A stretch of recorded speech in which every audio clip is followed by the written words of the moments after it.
Assalamualaikum warahmatullahi wabarakatuh. Perkenalkan, nama saya Gina Fitria dari kelas 3A PGSD. Di sini saya akan mempresentasikan mengenai pembelajaran digital. Selamat menyaksikan. Materi yang pertama, saya akan menjelaskan mengenai pengertian pembelajaran digital. Pengertian pembelajaran digital menurut Kitao pada tahun 1998.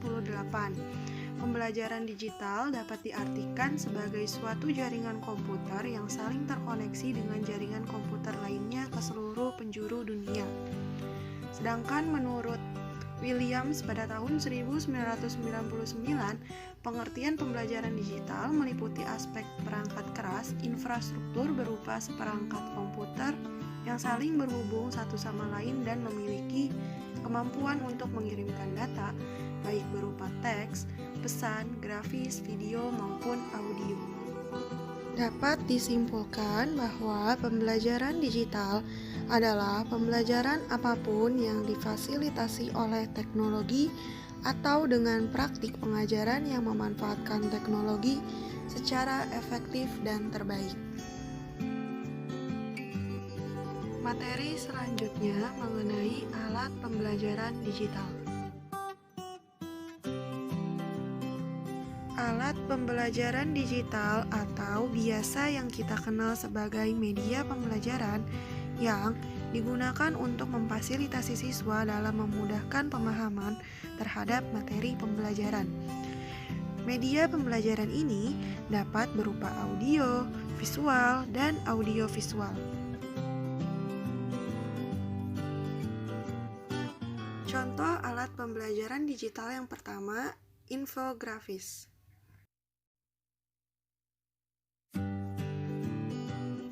Yang kedua adalah podcast.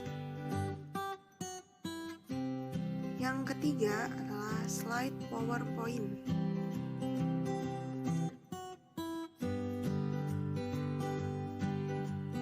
Yang keempat ada video animasi.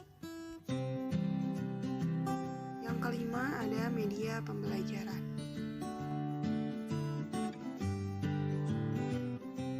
Materi yang selanjutnya mengenai langkah-langkah membuat video pembelajaran. Langkah-langkah membuat video pembelajaran, yang pertama tulis skenario. Sama seperti membuat film, membuat video pembelajaran pun membutuhkan skenario.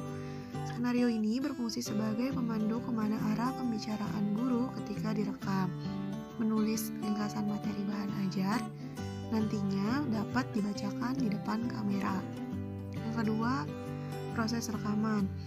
Nah, bagi guru yang mempunyai kamera digital boleh menggunakan kamera ini. Sediakan tripod dan lighting untuk mendukung proses rekaman agar lebih bagus dan stabil. Apabila tidak mempunyai kamera tersebut, guru pun bisa menggunakan kamera smartphone. Karena kamera smartphone kini sudah banyak sekali yang bagus dan jernih. Jika tidak yakin suara akan terekam dengan baik dan jelas, guru bisa menyediakan alat voice recorder atau menggunakan smartphone, lalu letakkan di saku baju yang dekat dengan mulut. Yang ketiga, mencari ilustrasi. Ketika sudah merekam seluruh materi, langkah selanjutnya ialah memastikan video tersebut didukung oleh ilustrasi yang tepat. Misalnya saja seperti tabel, diagram, animasi, gambar, atau data-data lain. Pastikan ketika guru menggunakan data-data tersebut, mencantumkan sumber saat memasukkan ilustrasi tersebut ke dalam video. Yang keempat, proses editing. Ketika rekaman video dan ilustrasi sudah terkumpul, guru bisa mengedit video-video tersebut dengan menggunakan software-software seperti Movie Maker dari Windows, Adobe Premiere, Corel Video Studio, dan lain-lain. Dalam proses ini, guru dituntut untuk bisa berkreasi dan berpikir out of the box agar video pembelajaran bisa tetap seru, menyenangkan, dan tidak membuat jenuh siswa. Jika video ini sudah tergabung, silakan video tersebut diubah dalam format MP4 atau lainnya yang sesuai dengan ketentuan. Yang kelima, ada proses unggah atau upload. Bila videonya sudah jadi, langkah terakhir yang harus guru lakukan ialah menggunakan ke portal belajar atau situs web seperti YouTube. Daftarkan diri terlebih dahulu di portal belajar atau situs web terkait, lalu pilih unggah video. Bila proses mengunggah sudah berhasil, maka Bapak atau Ibu guru bisa membagikan URL video pembelajaran tersebut pada para siswa. Materi selanjutnya mengenai manfaat pembelajaran digital. Manfaat pembelajaran digital yang pertama, menunjang proses pembelajaran. Peserta didik dapat mengakses materi pembelajaran digital dengan mudah. Semua materi yang dibagikan tersebut dalam berbentuk digital.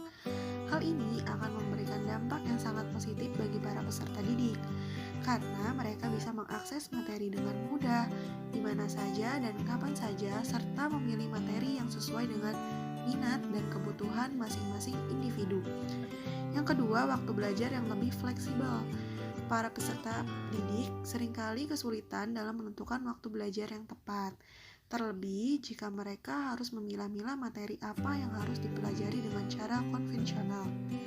Dengan adanya pembelajaran digital ini, maka peserta didik dapat dengan fleksibel menentukan waktu belajar mereka.